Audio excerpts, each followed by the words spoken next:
This story was documented in the Reader's Digest newspaper and was considered one of the strangest true stories.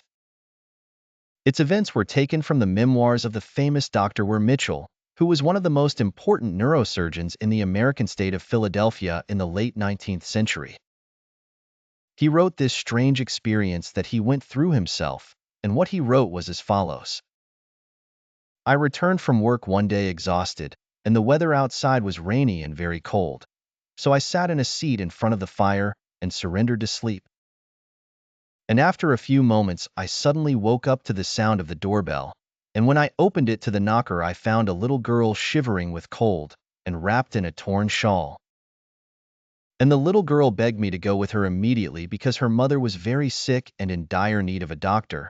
And despite my extreme fatigue, I responded to the child's desire and my pity for her, and went with her to her house. There I found a sick lady, who turned out to be a maid in my house before, and after I examined her I knew that she was suffering from a severe chest infection. So I gave her the medicine she desperately needed. And when her health crisis calmed down a bit, I turned around to reassure the little girl, but I couldn't find her. I went back to the mother and congratulated her on the courage of her little daughter who ran out at night, in this rainy weather, to bring the doctor to her mother. The mother looked at me in surprise and said, "My daughter died a month ago, and you will find her shawl and shoes in the closet here."